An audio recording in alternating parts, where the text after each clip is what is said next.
Écoute l'histoire du prophète Mohammed, et n'oublie pas de commenter paix et salut d'Allah soit sur lui. S'il vous plaît, regardez la vidéo complète et envoyez-la à d'autres personnes pour un rappel. 8 jours avant sa mort, mes frères d'Ohod, les martyrs, me manquent. Je veux leur rendre visite. Il alla les voir et leur dit: Assalam alaikum, martyrs d'Ohod. Vous êtes les précurseurs et je suis, Inch'Allah, le suivant. Sur le chemin du retour, il se mit à pleurer et ses compagnons lui demandèrent: Qu'est ce qui te fait pleurer, ya Rasulallah? Il répondit: Mes frères me manquent. On lui dit alors: Ne sommes-nous pas tes frères? Il dit: Non, vous êtes mes compagnons. Mes frères sont des gens qui viendront après moi, croiront en moi alors qu'ils ne m'ont pas vu.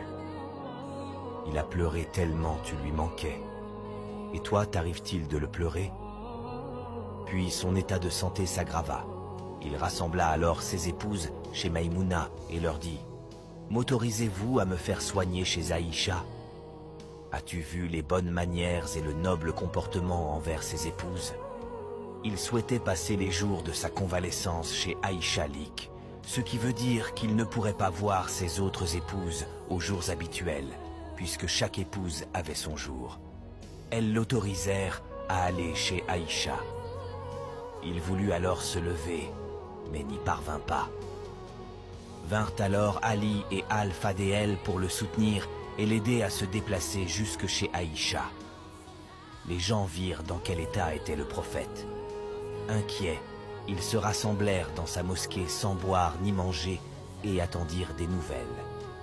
Le prophète, chez Aïcha, essuya la sueur de sur son front et dit: La ilaha illallah. Certes, la mort a ses moments d'agonie. Puis il demanda: Qu'est-ce que ce bruit? Le bruit venait de la mosquée car sa maison n'était séparée de la mosquée que par une porte avec un rideau. On lui dit alors: Les gens se sont rassemblés, ils ont peur pour toi. Il dit: Emmenez-moi à eux. Une fois à la mosquée, il dit: Ô gens, on dirait que vous avez peur pour moi. Ils répondirent: Oui, ô messager d'Allah. Il répliqua: Ô gens, mon rendez-vous avec vous n'est pas ici-bas. Mon rendez-vous avec vous est aux abords du bassin, le jour du jugement dernier. Par Allah, c'est comme si je le voyais de là où je suis. Ô gens, par Allah, je ne crains pas la pauvreté pour vous. Mais, bien au contraire, je crains pour vous les mondanités d'eux, la vie d'ici-bas. Je crains que vous vous la disputiez comme ceux qui vous ont précédés, et qu'elle vous fasse périr comme elle les a fait périr. Ô gens, je vous recommande de prendre soin de vos femmes. Je vous recommande de prendre soin de vos femmes. Ô gens, je vous en conjure pour la prière, ne l'abandonnez pas. Ô gens, si j'ai fouetté injustement le dos de quelqu'un d'entre vous, voici mon dos, qu'il vienne me rendre l'appareil. Si j'ai souillé l'honneur ou réputation de quelqu'un, voici mon honneur qu'il me rende l'appareil. Si j'ai pris de l'argent à quelqu'un, voici mon argent qu'il me le reprenne et qu'il ne craigne pas la rancune. Elle n'est pas dans ma nature. Jusqu'à ce que je retrouve Allah avec une âme saine et pure. Puis il a dit: Ô gens, Allah a proposé à un serviteur de choisir entre la vie d'ici-bas et la rencontre d'Allah, et il a choisi la rencontre d'Allah. Seul Abu Bakr comprit que le serviteur dont il parlait était lui-même, alors il se leva, coupa la parole au prophète, paix et sel, et lui dit: Je sacrifie tout mon avoir pour toi. Je sacrifie mon père pour toi. Je sacrifie ma mère pour toi. Je sacrifie mon enfant pour toi. Les gens ont regardé Abu Bakr avec désapprobation et réprimande, car il avait interrompu le prophète, PSL, ce qui était un véritable sacrilège.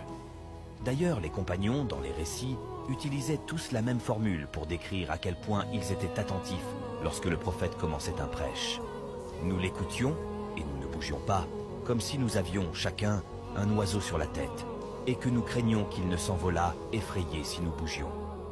Le prophète leur dit: Ô gens, laissez Abu Bakr, ne le réprimandez pas. Par Allah, aucun d'entre vous ne nous a rendu service sans qu'on l'ait récompensé, sauf Abu Bakr. Je n'ai pas pu le récompenser, alors j'ai laissé sa récompense à Dieu. Puis, il leva les mains et fit des invocations.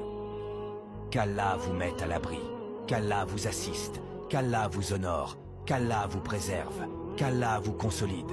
Ô gens, passez mon salam à quiconque me suivra de ma Ummah jusqu'au jour du jugement dernier.